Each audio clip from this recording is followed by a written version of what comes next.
Thank you. Calling case number 240-593-7601, People of the State of Michigan versus Ronald Lee Jones. Counsel. Lisa Coyle, appearing on behalf of the people.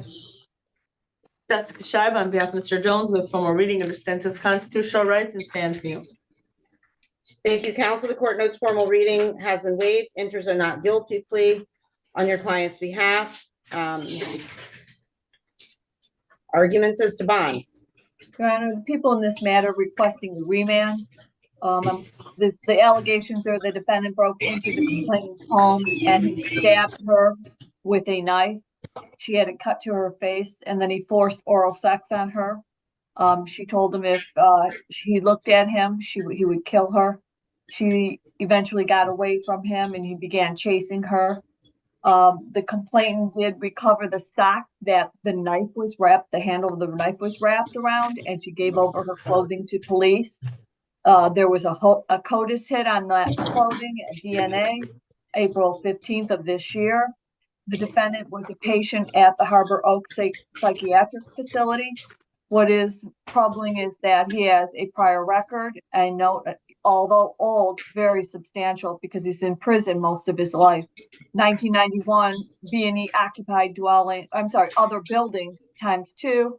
Also 1992, B&E occupied dwelling, CSC 1, 3 counts. So those charges tell me likely he broke into somebody's house and committed a CSC, that he served 25 to 50 years on that. And that's why I'm saying that his record is old but he's been in prison during that time.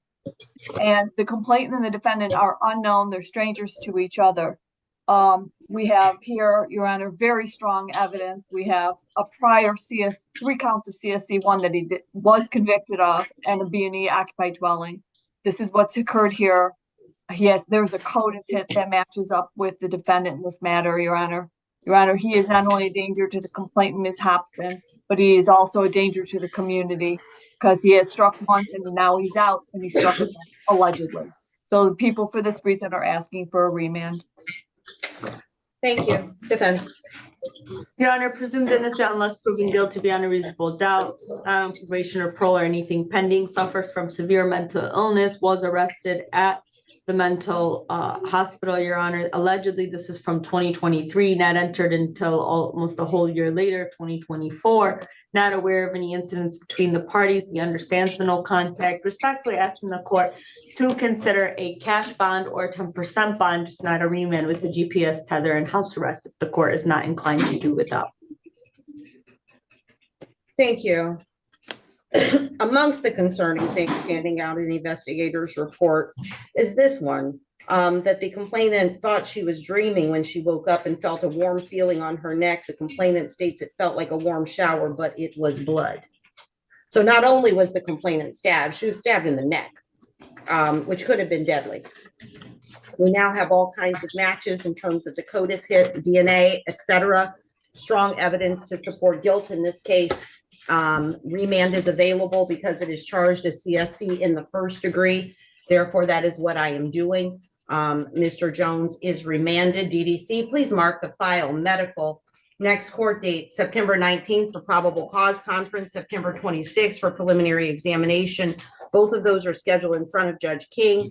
Sir, you are not to have or attempt any contact with the complainant. No verbal, no written, no third party, no social media, no attempts at contact.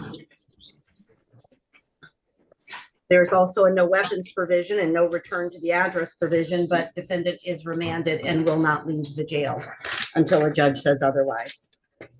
Thank you. Thank you.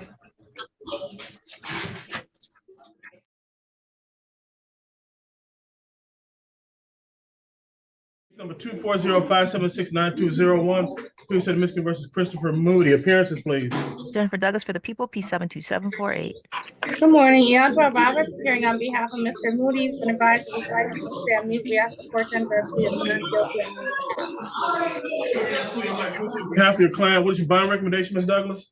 Your Honor, Mr. Moody, the people are asking for a bond of $25,000 cash or surety with tether and a curfew to ensure the safety of this complaining witness.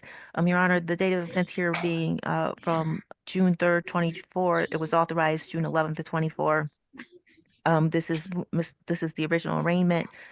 Here we have the allegation that Mr. Moody not only pushed this complaining witness through a closed screen door, but that he punched her repeatedly in the face, head, and chest, dragged her back indoors, punching and kicking her, chased one of their children, and then stomped her head until she lost consciousness. She was taken to the hospital by ambulance.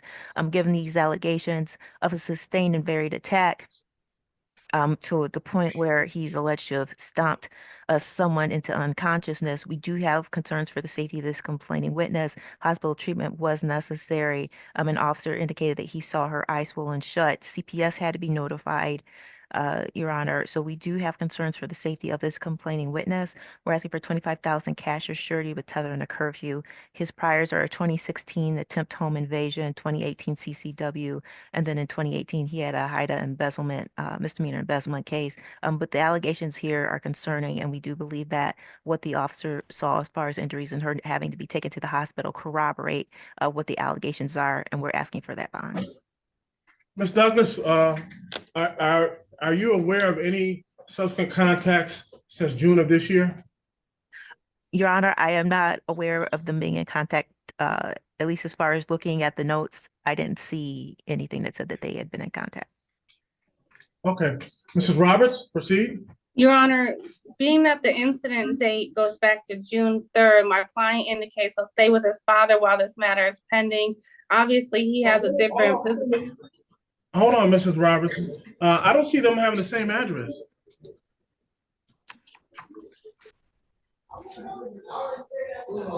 So it does appear that it's reflected differently in the investigator's report that they have different addresses. However, it was my understanding that he was living with the complaining witness and their kids. But Your Honor, it's my understanding as well that my client has a place where he's going to go stay with his father, that he's been complying with the open CPS case. They still have the children, which we believe shows the court that it's a safe environment.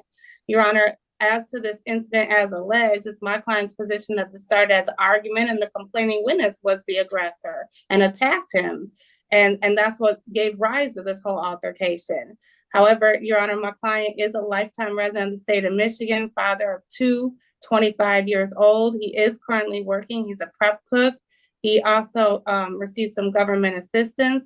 I'm just asking that the court would take into consideration the date of the offense, that he has a residence where he can stay with his father, his compliance with CPS from my client's position, Your Honor, and that the court give him a personal bond in this case.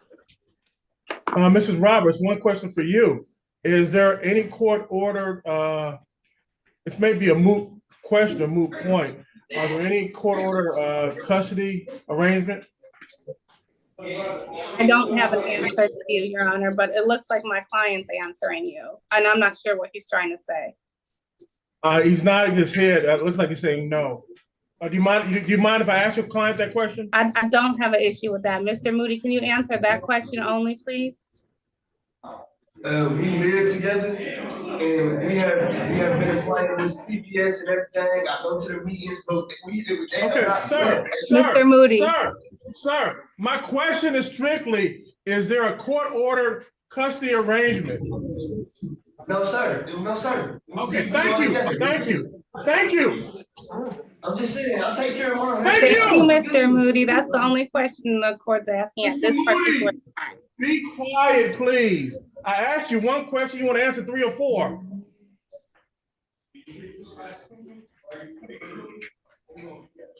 Thank you.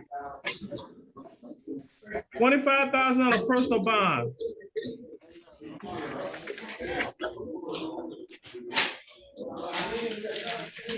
At least at this point, I don't see a need for a GPS tether.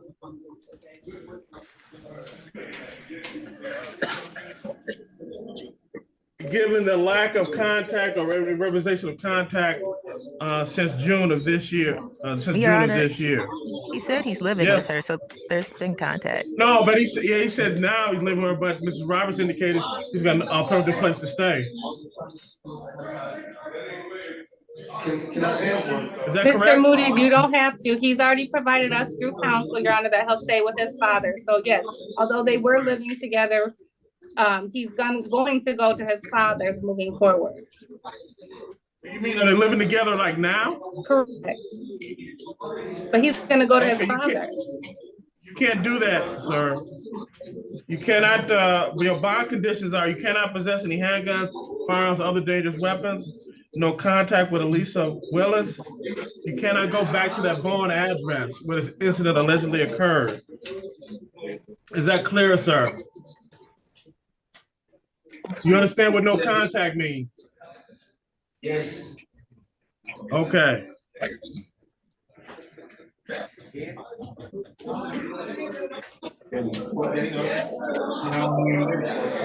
Probable cause September 17th, preliminary examination September 24th, both in front of Judge Jefferson. Step aside. All right.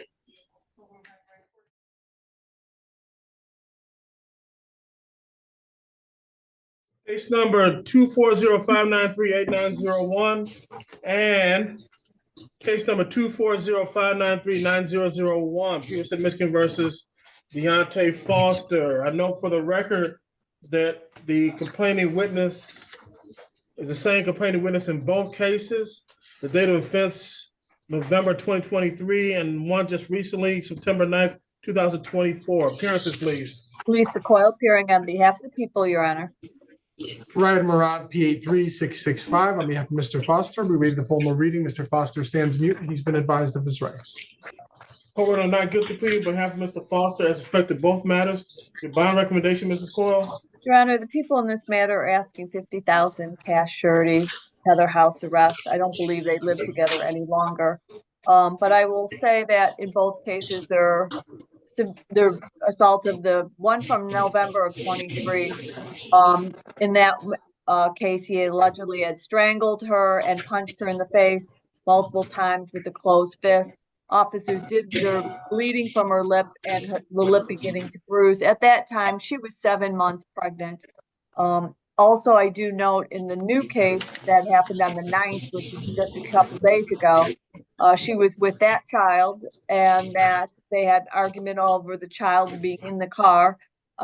He then struck her with the back of his hand and she fell to the ground. He then again strangled her with both hands. A friend that was in that vehicle witnessed the assault. He allegedly also then pointed a gun at her head and stated, "Till death do us part, I'm not going to have another man raising my baby." The reason I'm asking for such a high bond in this matter, this is not a first or second time offense here. I do know with this court, with the same victim, in March of 23, there was a home invasion second, same victim. This is before they were married. She failed to appear at exam.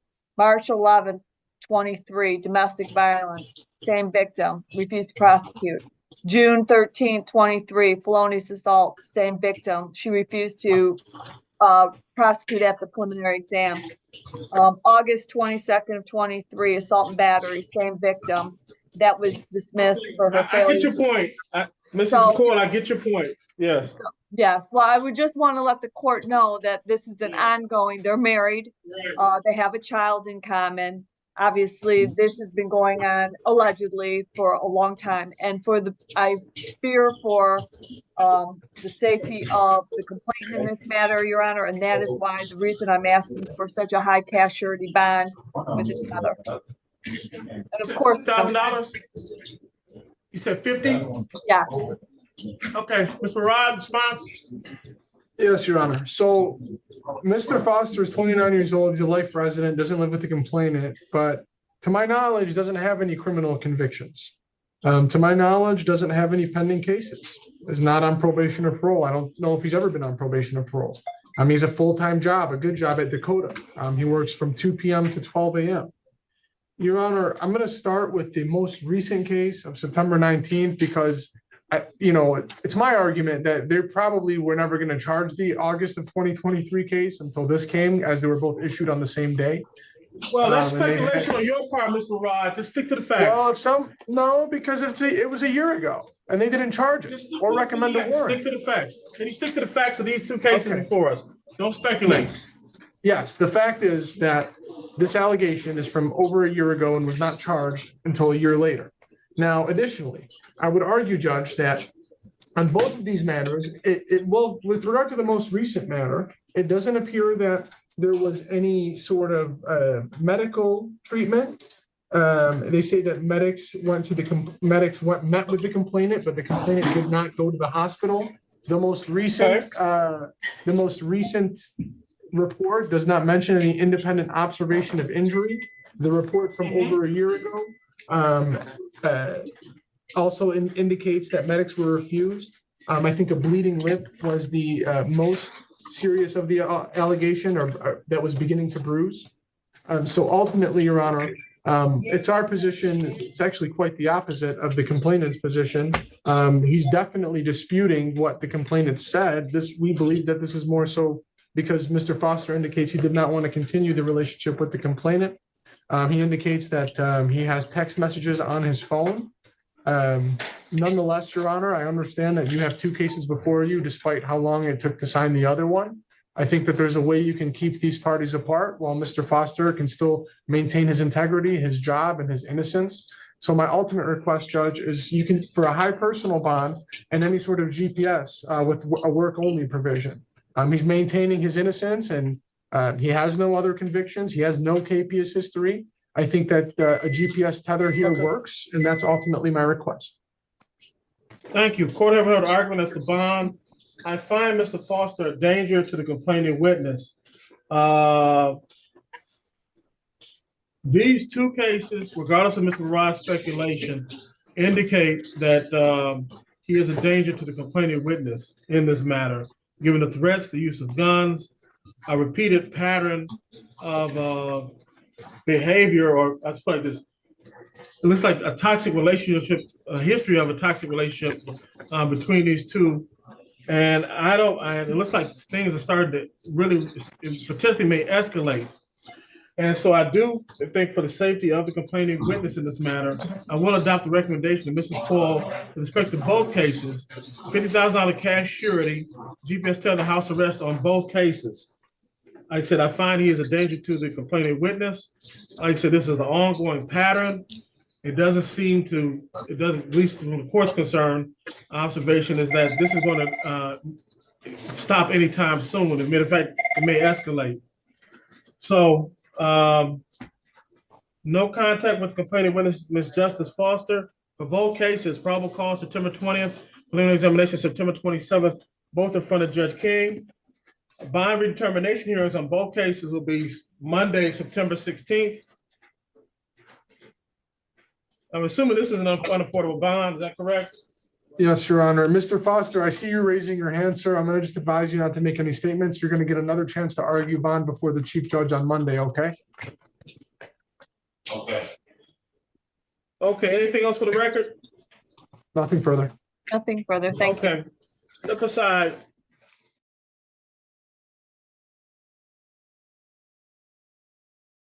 All right, calling case number 240-593-5301, People of State of Michigan versus Calvin Buford, counsel. Thank you, Magistrate. Good morning, Steve Vincent for the people, P71917. And Ride Marad, P83665, on behalf of Mr. Kelvin Buford, we waive the reading. Mr. Buford stands mute. He's been advised of his rights. Thank you, counsel. The court notes formal reading has been waived. Enters a not guilty plea on your client's behalf. I'll hear your arguments as to bond. Magistrate, we're going to be asking for $150,000 cash. We're going to be asking for tether, house arrest, just for matters of housekeeping. This defendant was just arraigned on another criminal sexual conduct case. He had a third-degree, persons 13 to 15. That arraignment happened in late August in front of the Honorable Magistrate Boyer. Magistrate Boyer ended up issuing a $50,000 cash surety, tether curfew. In redetermination, that case was continued. Now, that had one single charge of CSC third degree. As you can see here, we have two charges of CSC third, one CSC fourth degree, and I have some priors, Judge, but I don't know if it's going to make much of a difference here. Here, in this particular instance, the complainant's 15, defendant's 38. The defendant, allegedly a family friend of the complainant. Defendant gets permission from the complainant's mom to drive the complainant 15-year-old minor home. he starts talking to her allegedly about showing her how to improve her sex life. They get to the complainant's home. He tells her to go into the bedroom. Then he removes her pants and her underwear. And then the defendant disregards the complainant telling him no. And then he rapes her without a condom. He then performs oral sex on this individual. He ends up allegedly, Judge, then walking out of the room. The complainant calls her boyfriend. Boyfriend calls mom. Mom comes and picks complainant up. Sexual, the rape kit is performed at the hospital, Judge. And that's, you know what, that's pretty much the only other thing that I'd want to mention here, which is really disturbing. Allegedly, this defendant ended up telling this complainant that he previously had sex with friends of his daughters. So respectfully, Judge, we find him to be a danger. And we're going to be asking you for the cash bond with monitorization. Thank you. Defense. On behalf of Mr. Buford, you know, the crux of my argument is going to relate to how long this warrant took to get signed, and that this alleged date of offense is based on over 2 years ago. 2 years ago, and it looks like 2 years ago and 4 months. This was just entered, I believe, yesterday.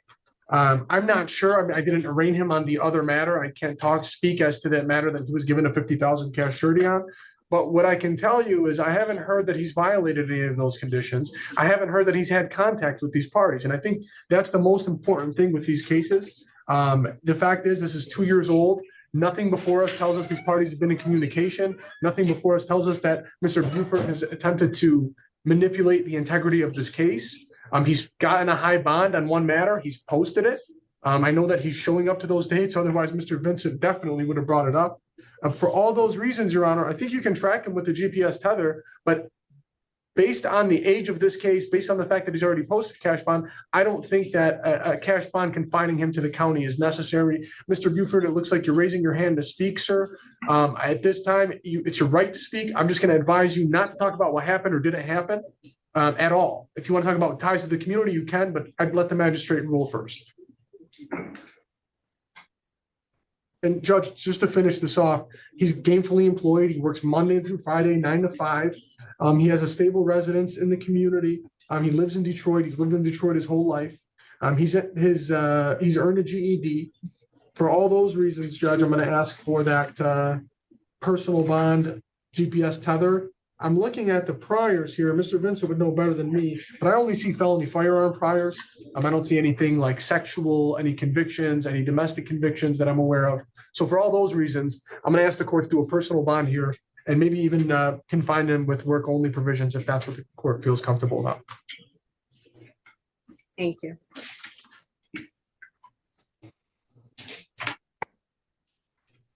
Mr. Vincent, does the other case involve the same complainant here?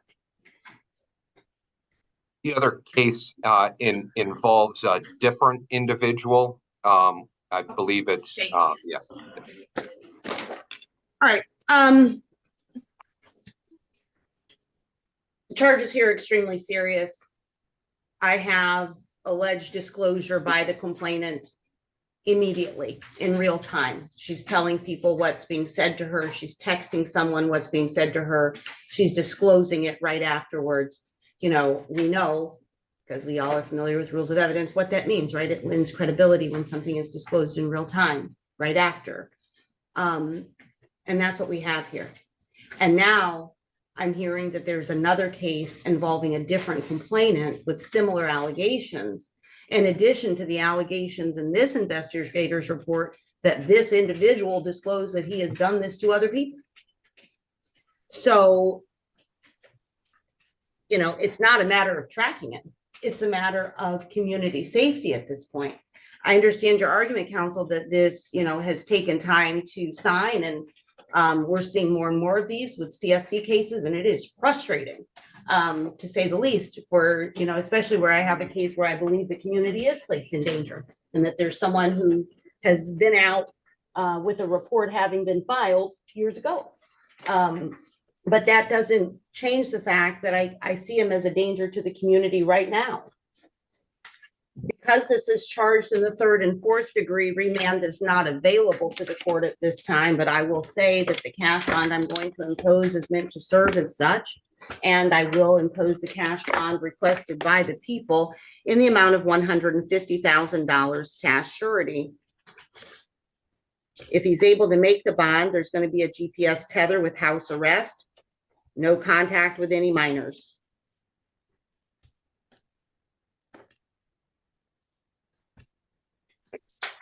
There will be a bond redetermination hearing in front of Judge McConico on September the 16th.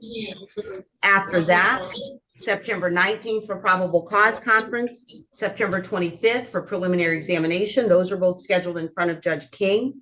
Mr. Beaufort, you are not to purchase or possess any firearms or other dangerous weapons during the course of your bond, and you are not to have any contact or attempted contact with either of the complainants in the case. That means no verbal contact, no written contact, no contact with third parties or social media. Any attempted contact will be considered a violation of the conditions of the bond. Mr. Murad, your your client has his hand raised. You wish to advise him. Mr. Buford, you can talk, but don't talk about the facts of the case. This is only for questions about your bond or court date. Right now, these are allegations. I don't want you to get into this. That's what I was asking about my bond.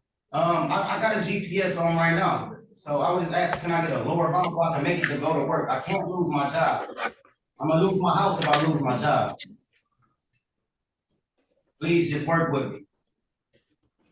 I just want to be able to go back and forth to work. I don't gotta go to the store. I don't have to go nowhere else. I just want to be able to go back and forth to work.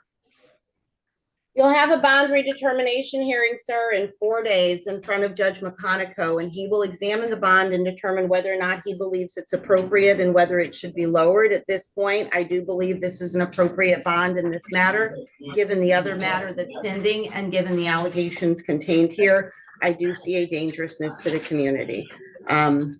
So bond will remain as is. Latter 2 dates in front of Judge King, first one with McConico. Thank you. Thank you.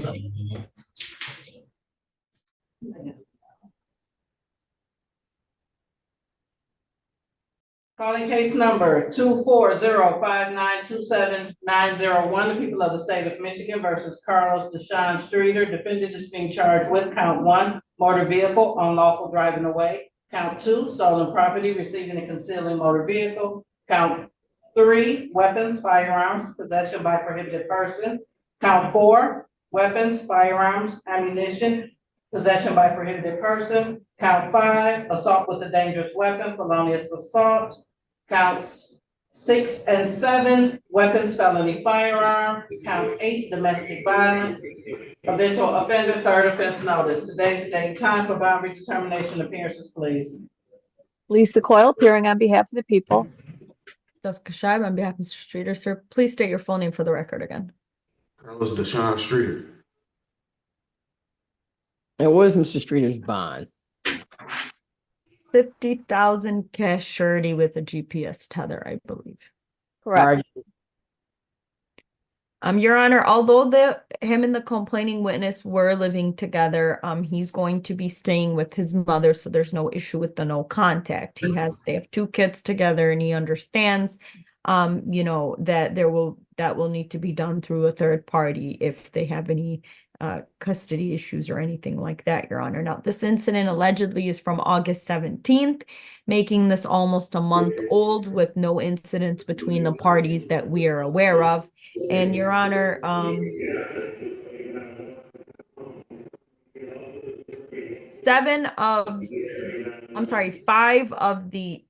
6 of the 8 charges are non-assaultive here, Your Honor. There's 2 counts that are the allegations are assaultive, but the rest are not. He's not on probation or parole or anything pending to our knowledge.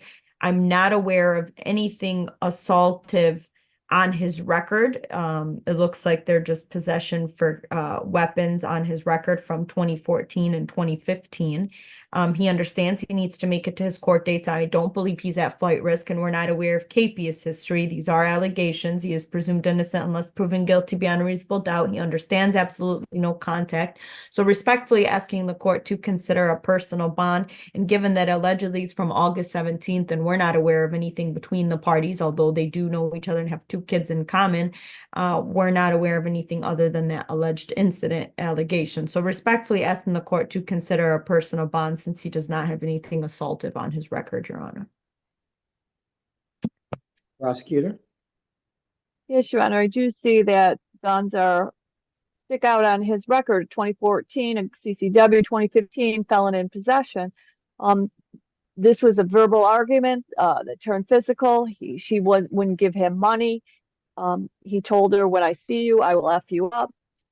He then returned home with the child. He struck her in the face and she falls to the ground.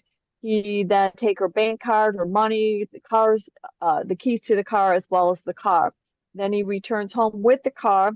And then at that time, he allegedly assaulted her again. He spat on her, he kicked her, he pulled her hair and left in the car. She called 911. He then returned to the complainant's home again with her car. He then, at this point, racked a handgun and pointed it to her head. He threatened to kill her and take the kids. The police conduct a search warrant on the 21st of August. They find proof of residency, mail in a shoebox in the closet, and a .38 caliber round. They do a secondary search warrant. The car is back at the house. No keys were left, as the defendant said he was going to bring the car back with the keys. On the September 4th, the defendant was located upon a search warrant at the defendant's other kid's mother's house. They located the defendant and a 9mm magazine with 4 live rounds found in it in a crawl space feet away from the primary bed. And they also located 59mm live rounds located in that same bedroom, hidden in a closet. Your Honor, for these reasons, the people believe that the defendant poses a danger to the complainant, Ms. Smith, in this matter. He has weapons offenses, and he also used a weapon in this, in which he pointed that gun to her head. And so for those reasons, Your Honor, the people are asking that bond to remain the same, as well as the tether. Court, haven't heard the arguments of counsel. These are kind of ridiculous allegations. A grown man asks a woman for money and she declines to give that adult male money. And then he allegedly acts out because, money was not provided or tendered to him in the way that he wanted. So we have assault allegations. We're taking cars. We're bringing the car back. A little more assault. Take the car again. A little more assault. Then we're racking guns. And we're kicking. And we're having a tantrum and a physical tantrum and moving cars and weapons because a woman doesn't want to give you money. And then you flee to the other baby mother's house and you're arrested there. Allegedly, these actions occurred. So with all of that being said, based on the multiple allegations, the multiple moving of the vehicle without permission, the tantrum for the lack of being given money, and you weren't taken care of by one woman, and you go stay with the other woman and get arrested there. The court finds that you pose a danger to the complaining witness, and the court finds that the $50,000 cash surety bond is appropriate. It's unaffordable, but it's appropriate to protect the community from this type of behavior, as well as the complaining witness. And again, this is another example of a case where, if these allegations are correct, that, as an adult, you have to realize you're not a child. As a child, you ask your mother for money and your mother doesn't take care of your needs. You have a right to throw a little tantrum a little bit. You still want to be appropriate and respectful, but parents have an obligation to take care of children, because children, aren't asked to come here. They're born, and you have a parental responsibility until that child turns 18, unless they're in emancipated adult at 16 or something of that nature, and they stop going to school and they're living on their own. But you know, a grown man doesn't have any right for a woman to take care of you or give you money when you want to. And so gotta learn how to deal with those things in a more appropriate manner. You know, get a job, you know, work at that. And, you know, just if the woman says no, you be disappointed. But no weapons, no assault, none of that good stuff. So that being said, sir, good luck. We're going to continue the bond based on the court finds that you're a danger to the complaining witness. And with that being said, that ends this case. We're going to take a 10-minute recess. I have to jump into a meeting, and we'll be right back.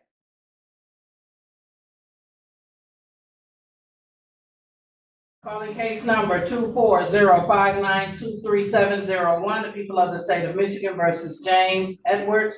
Defendant is being charged with count 1, assault with a dangerous weapon, felonious assault. Count 2, police officer, assaulting, resisting, obstructing. Count 3, domestic violence, habitual offender, second offense notice. Today's the day and time for bond redetermination. Appearances, please. Lisa Coyle appearing on behalf of the people. Bring it on behalf of Mr. James Edwards, Your Honor, who is here for bond redetermination What's hearing. Mr. Edwards' bond? 75,000. Yep. Cash surety, tether, work only. Argument. He's working at Bajorian Doors, Judge, and construction. Works every day, has 2 children, a 14-year-old and a 2-year-old. It's my understanding. Lives in the city, has ties.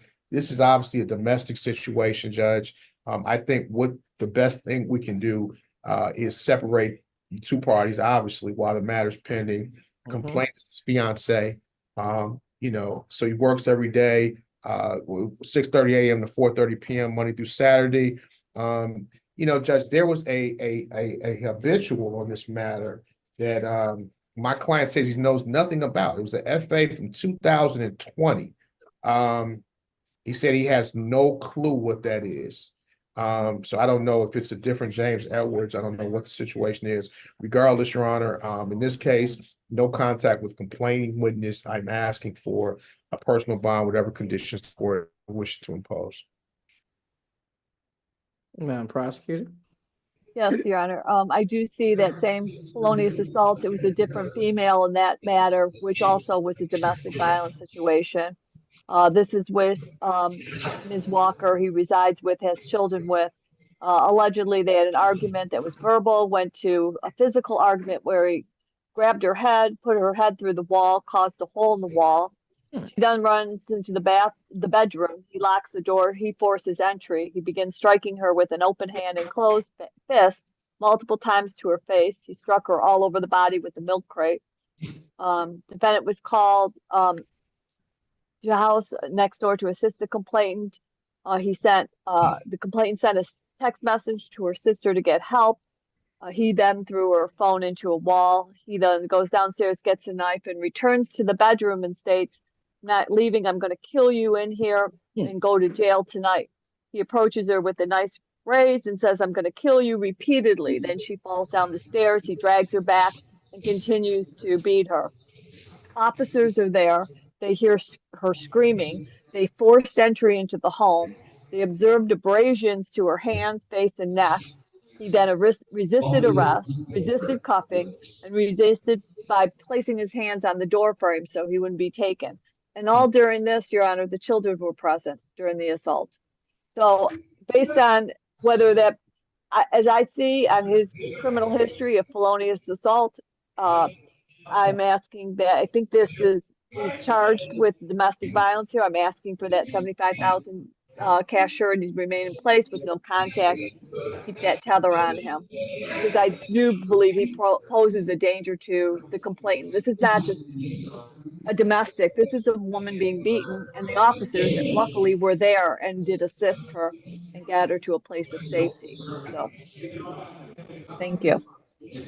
And Judge, I'm not saying that nothing happened or didn't happen. You know, I do notice that in the midst of all this, she has an opportunity to get a phone, stop, text messaging to her sister, which, you know, doesn't seem, you know, you don't just text while you get, you know, something happened. I'm not saying it didn't, but it's a Right. It seemed like it might have been a break in between the beatings, like a little pause before the dragging, and then that's why allegedly the phone got destroyed after he discovered that the texting happened. But it's not like even in a fight there's you have rounds, you have a little in between the rounds, nobody have as a pugilist.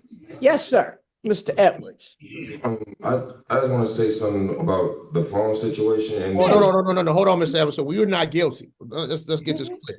You're not guilty at this point, but I don't want you to say anything that may, because all this is hearsay. This document is written and it's a story that's being told and it's not admissible. So you'll be able to say and have your side in court.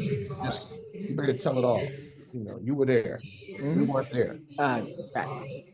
Court haven't heard the argument. Counsel, Mr. Reagan is correct. None of us were here. And all we have is the hearsay document and the allegations that a woman was beaten multiple times, a phone was destroyed, police hear screamings when they arrived. They had to force entry because they heard something. It may have been the TV. May have been a good drama going on. They heard, so they forced entry. Then there was a little interaction between them, which led to further charges, all mere allegations at this point. Court finds $5,000 bond is an unaffordable bond. Court finds that in order to have an unaffordable bond, there has to be a showing of a danger to the community or danger to the complaining witness and or flight. We don't have any allegations of flight. I'm not even sure if the defendant is a danger to the community, but it looks like he would be a danger to this complaining witness. The court at this time is going to continue the bond as it was set by the magistrate, and Mr. Edwards will have a chance to argue his bond at another time. But for the safety of the complaining witness and for a cooling off period, the court is going to just for the safety of the complaining witness is going to continue the bond as it is at this time. Thank you. Thank you. Thank you, Judge.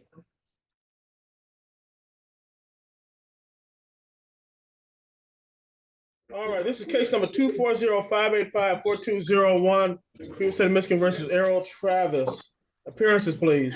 Thank you, Magistrate. Steve Vincent for the people. And Ryan Moran, P83665, on behalf of Mr. Errol Travis. We waive the formal reading. Mr. Travis stands mute and he's been advised of his rights. Court not guilty plea on behalf of Mr. Travis. I'm going to start off with you. I assume you're seeking a remand on this, Mr. Vincent? Judge, I don't think there would be anything more clear than to get a remand on this. Okay. Mr. Rod, your response? Why should I not remand? Thank you, Your Honor. On behalf of Mr. Travis, I would argue, Judge, that he has permanent residence here in the state of Michigan. He indicates that he is a recipient of Social Security disability. He does take some medication. He's not receiving his medication in the jail. He does indicate, Judge, that he is destitute. He's unable to post a monetary bond. I'd ultimately ask the court to be advised that he does have priors, but it doesn't appear that any of them are assaultive. It does appear that there's some age behind these priors as well. He's obviously cloaked in the presumption of innocence. For those reasons, I'd ask the court for reasonable bond. Mr. Vincent, your response? I don't think this defendant showed any disabilities whatsoever when he fired multiple rounds into this individual and ended up killing him. I have a defendant who goes to the decedent's residence to start an altercation, literally to go over there to start an altercation over some type of issue regarding money that his girlfriend isn't getting from the father of their children. So he goes over there, he starts a fight, and then he kills the guy. And then he flees.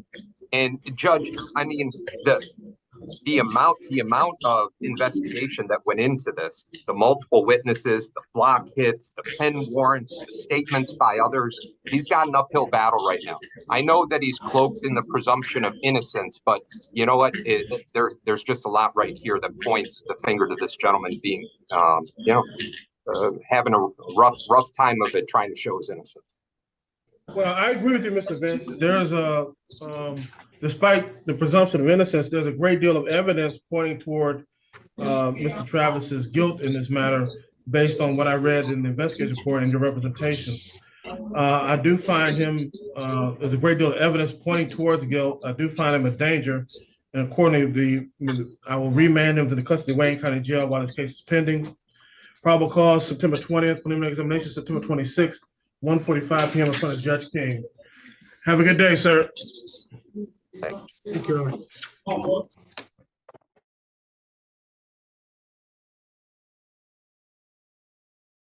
Calling case number 24-059-29401, people of the state of Michigan versus William Frederick Cooper. Defendant is being charged with count 1, domestic violence, third offense notice, count 2, animals, abandoning, cruelty to one animal. Habitual offender, third offense notice, today's date, time for bond redetermination. Appearances, please. Lisa Coyle appearing on behalf of the people. And on behalf of Mr. Cooper, Your Honor, who's here for bond redetermination here. Argument. Judge is 44, has priors, works every day, Judge, does home improvement, lives with his wife and kids in the city, Judge. Now, the complainant is, Mr. Cooper tells me, is just a friend, doesn't live with her. The report says they had a relationship for 12 to 13 years. Mr. Cooper says no, he has a wife and kids. Now, it's alleged here that he hit Ms. Gentry in the head one time, I guess, and then set the cat on fire. Now, obviously, he has, some prior domestic stuff, Judge. He's not going to have contact with Ms. Gentry at all. He's going to go home, with the wife. So I'm asking the court to consider a personal bond with whatever conditions the court wishes to impose outside of that bond. My client says complains in love with him. I mean, it's not a relationship like that. Well, quick question. Quick question. Go ahead, Judge. Does Mr. Cooper live with the complainant, or does he live with his wife? Says he lives with his wife. That's what he tells me. Is that correct, Mr. Cooper? You live with your wife, correct? And he doesn't live with the person with the 12 to 13 relationship, or that? No, he does not. Okay. All right. Continue. I'm sorry. I just wanted to. Just trying to. He says she's in love with him. She's a little delusional about all their relationship. It's not like that. He's got a wife, kids. Right.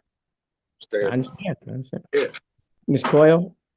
Oh, I'm sorry. And what about the cat? Anything about the cat or? So, it's obviously the allegation, Judge. And I don't want to, get too much into that. That's the trifecta. Understood. Ms. Coyle? Your Honor, there was a family member that came to court today and asked me to address the court about bond, and I'm not going to reveal what family member that is. They asked me not to do that, and I won't. But that he has a relationship with April Gentry for 12 to 13 years. He was living with her. He doesn't, and I'm not saying Mr. Reagan's only reciting what Mr. Cooper is telling him. That Ms. Gentry he lived with her. She does not want him to reside any longer. He has a 2002 larceny from a person that he went to prison for, 2005 unarmed robbery, and 2022 domestic violences, all of them in the same victim, April Gentry. So this April Gentry has been in his life for a long time. And yes, he allegedly slapped her on the head. He used a lighter to try to set the cat's hair on fire. Again, taking out danger to animals is significant. And then also this family member showed me documentation that he was just released from Harbor Oaks, where he only did 8 days there. That was on August 26th. She says that she believes he is a danger not only to the community, but possibly to himself. He has suffered from mental illness. He takes medication. She showed me the medications we have a situation here that people that know Mr. Cooper way better than we do is saying that he is a danger. I need him. I want the court to know this. I want everybody to know this. He needs to remain He needs mental help. But if he is released, he also right now is on bond for a pending drug case before Judge Van Houten. That case has a jury trial scheduled for December 2nd of 2024, excuse me. And he had 2 failures to appear on that case, July 16th of this year, as well as September 3rd of this year. So, Your Honor, for both reasons of danger to the community as well as to a potential flight risk, I'm asking, as well as this family member who, you know, we don't get people here very often, but has thought that this was serious enough to wanted the court to know that somebody who knows him very well and has dealt with him for a long time, that these are is what's going on in Mr. Cooper's life, better than Mr. Reagan and I know. So I'm asking for that bond to remain the same. Okay. Based on the fact that he is out on a personal bond, he's not going to get another one. He's not going to get another personal bond, so he's forfeited that. $10,000 bond is an unaffordable bond. Bond continues. Thank you. Thank you. The court Yes, sir. consider 10%, Your Honor? What's that? Would the court consider a 10%, Your Honor? I said something real fast, sir. On the record. You want to say about you don't want to talk about you want to talk about the case, Mr. Cooper? Yes, I do. Yeah, but I don't want to know if you want to do that because they might anything you say they could hold it against you, or it might bring it back. Well, I don't have enough money, sir, and I'm not sir, I don't want her, I'm not a danger to society, sir. Like, you can look at me, sir. Like, Well, so you got a couple. You got a couple things going on, Mr. Cooper. I understand, but sir, no, Mr. Cooper, I'm letting you talk. Okay. So you got the flight risk thing going on. I was on a flight risk when I'm already on bond already. Okay, but didn't you miss your court cases in the other? I never missed no court cases. Oh, okay. I was late. I never missed it. Oh, okay. For 8 months. I was on a flight risk. Yeah.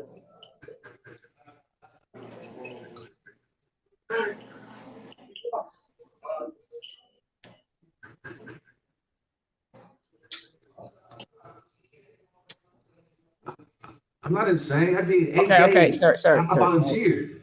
Sir, Mr. Cooper. Okay. Hold tight.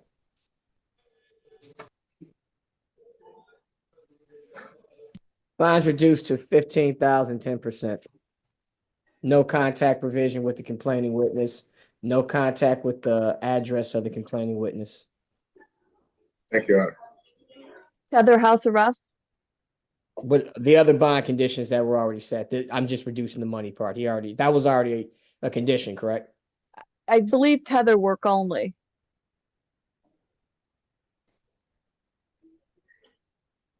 Marcia, what are the current bond conditions besides the money? Yeah. Tether work only. Okay. What are his work hours? What are your work hours, Mr. Cooper? I know you do home improvement. What are your work hours? My work hours are from 9 a.m. to 8 p.m. That's a no. We're gonna have to hone that a little bit. Okay, so sir. Okay, the bond is 15,000, 10%, and he will have a curfew of 8 p.m. to 6 a.m. All right, thank you. Thank you.